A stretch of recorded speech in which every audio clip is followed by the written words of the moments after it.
जहां से गुजरो धुआं बिछा दो, जहां भी पहुंचो धमाल कर दो। तुम्हें सियासत ने हक दिया है, हरी जमीनों को लाल कर दो। अपील भी तुम, दलील भी तुम, गवाह भी तुम, वकील भी तुम। जिसे भी चाहो हराम लिख दो, जिसे भी चाहो हलाल कर दो।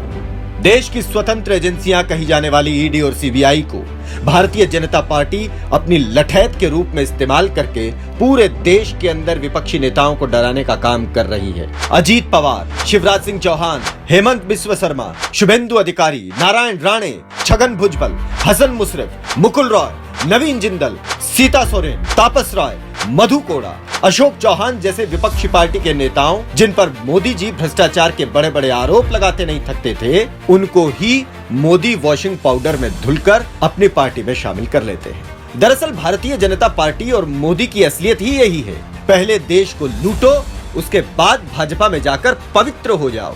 पिछले 2 सालों से तथा कथित शराब घोटाले की जांच कर रही ईडी ने फर्जी तरीके से आम आदमी पार्टी के राष्ट्रीय संयोजक अरविंद केजरीवाल जी को गिरफ्तार कर लिया। तथा कथित शराब घोटाले में पिछले 2 सालों से जांच कर रही ईडी मनी ट्रेल के लिंक नहीं ढूंढ पाई, क्योंकि असली मनी ट्रेल के तार तो मोदी की बीजेपी से जुड़े हैं। ईडी की चार्जशीट में किंगपिन कहे जाने वाले शरत चंद्र रेड्डी ने बीजेपी को इलेक्टोरल बॉन्ड के माध्यम से लगभग 60 करोड़ रुपए दिए, जिसके कारण शरत चंद्र रेड्डी को जमानत मिल जाती है और वो सरकारी गवाह बन जाता है। ये वही शरत चंद्र रेड्डी है जिसके बयान के आधार पर अरविंद केजरीवाल जी को गिरफ्तार किया गया है। बीजेपी ने इस पैसे का इस्तेमाल चुनाव में किया। मनी ट्रेल का सबूत मिलने पर ईडी बीजेपी नेताओं को कब गिरफ्तार करेगी? जब बात विपक्षी नेताओं की आती है तो ईडी सीबीआई स्पाइडरमैन बन जाती है और भाजपा पर कार्रवाई करने के नाम पर चूहे के बिल में घुस जाती है। ईडी सीबीआई को जनता के पैसे से सैलरी मिलती है। जो बीजेपी वाले बार बार कहते हैं आम आदमी पार्टी के नेताओं को कोर्ट से राहत नहीं मिली, इसलिए वो दोषी है।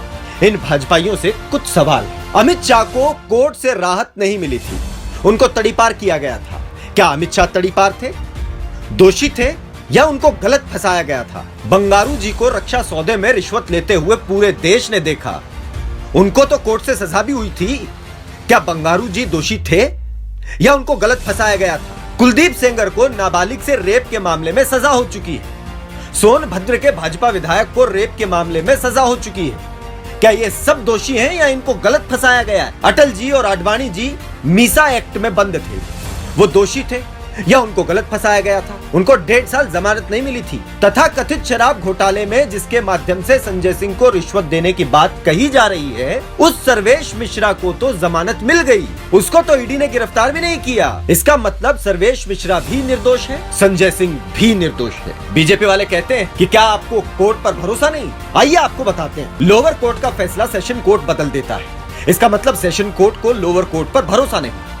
सेशन कोर्ट के फैसले को हाई कोर्ट बदल देता है, इसका मतलब सेशन कोर्ट पर हाई कोर्ट को भरोसा नहीं।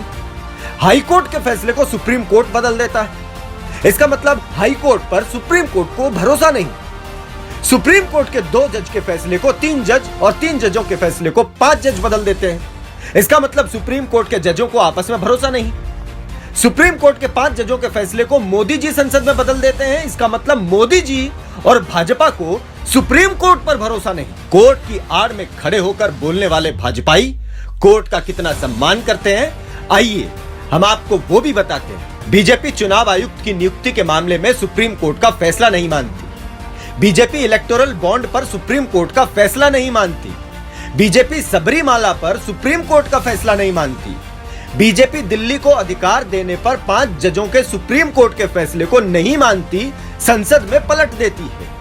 इसका मतलब जो फैसला विपक्ष के पक्ष में होगा या लोकतंत्र और संविधान के पक्ष में होगा, उसको बीजेपी नहीं मानेगी, और जो विपक्ष के खिलाफ होगा उस पर बीजेपी नाचेगी। अरविंद केजरीवाल जी के इस्तीफे की मांग करने वाले भाजपाइयों को शर्म आनी चाहिए। जब तड़ीपार को गृहमंत्री बनाने वाले भाजपाई नैतिकता की बात करते हैं, ब्रिजभूषण सिंह की आरती उतारने वाले अजय मिश्रा, अजीत पवार, छगन भुजबल और हेमंत बिस्व शर्मा वाले नैतिकता की बात करते हैं, तो लगता है कि ओसामा बिन लादेन अहिंसा पर उपदेश दे रहा है।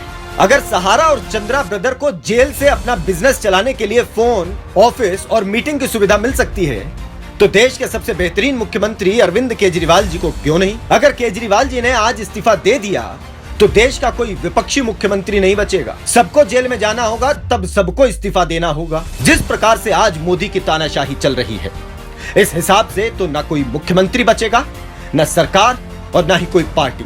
भाजपा वाले खुलेआम रिश्वत लेते हैं। 38 कॉर्पोरेट समूह ने भाजपा को 2004 करोड़ का चंदा दिया और बीजेपी सरकारों ने इन समूहों को 3.8 लाख करोड़ का काम दिया। 41 समूहों पर ईडी, सीबीआई, आईटी का छापा पड़ा। उसके बाद इन समूह ने भाजपा को सैकड़ों करोड़ का चंदा दिया। 16 शेल कंपनी ने 419 करोड़ का चंदा दिया। इन सब से साफ पता चलता है कि भाजपा खुलेआम रंगदारी कर रही है और लोगों को एजेंसियों का डर दिखाकर चंदा ले रही है।